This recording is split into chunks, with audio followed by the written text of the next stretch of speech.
Yo ho, a pirate's life for me. Back here on MTV at BradentonMarauders.com. We're out here at McKechnie Field as the Pirates take on the Blue Jays here on a beautiful Wednesday spring training day. And our special guest today is Jim Rooker, who's in town not just for baseball but for books. Tell us a little bit about what you brought to the park today. Well, Paul the baseball, Matt the bat, and Kit the mitt. I have 8 grandchildren, and that's what gave me the idea to do this. I wanted to do something for the grandchildren, but then the thought just hit me, young children and baseball together. I just think it's a great pairing. So it was easy for me to do. I've enjoyed it, and the people have responded well. They're actually adorable. That's the #1 word I hear about all the time, especially from the ladies. But Kit, the toughest one was Kit, which I wrote for little girls. So I'm inclusive, bringing everybody on board here. But it's really been a lot of fun. Are they to teach kids baseball? Are they to teach kids lessons through baseball?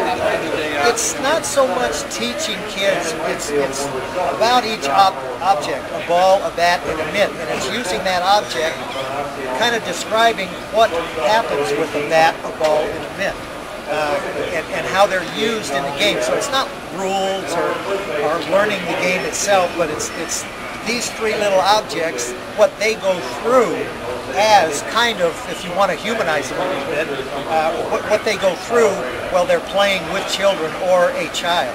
Take me through the process of writing, of sitting down and developing the concept and actually putting pen to paper. And I mean, I'm not unbelievably wordy, but I mean, it's got to be good enough to get the point across. And I mean, tell me kind of what runs through your mind to actually sit down and hammer it out. Well, I learned a long time ago to keep things simple, honestly, and that's what gave me the thought and somewhat the ease to do it. I mean, I don't have a literary background. I didn't take journalism. I didn't go to college and any of that stuff. But it's just down to earth, good old fashioned verses, rhyming, baseball, children. So they're very child friendly. Plus, I thought more importantly, parent and grandparent friendly, because they'll be reading them to the young children. But it's just a fun thing, and for little kids or for people, actually the older people who love the game, they want to pass it on in some fashion.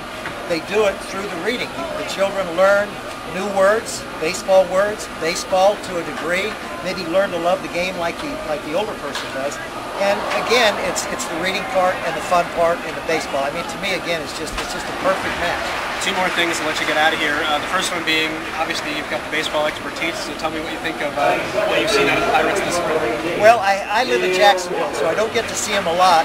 From my understanding, what I do like, the #1 thing that I've heard so far the most is the fact that these guys are showing a lot more energy and excitement, and I think that's where it all starts. It's like a young kid. You have to have fun when you're playing, and these guys out here now, they're more energetic. They're having more fun playing the game. Clint Hurdle's probably brought that to this club, so that's going to go a long way.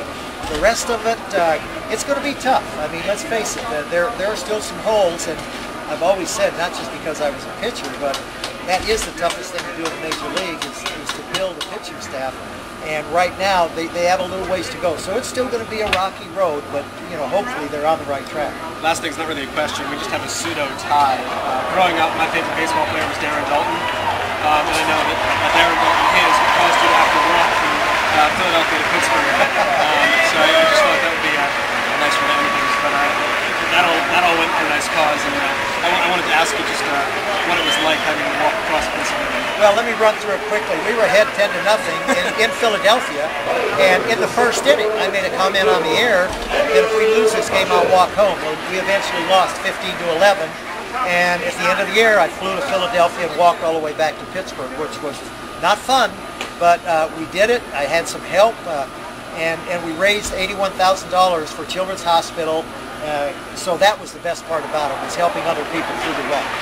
Jim Rooker, check out the books, Kit the Mitt, Paul the Baseball, Matt the Bat. Appreciate having you out here today. Thank you. And thank you for watching us here on MTV and BradentonMarauders.com.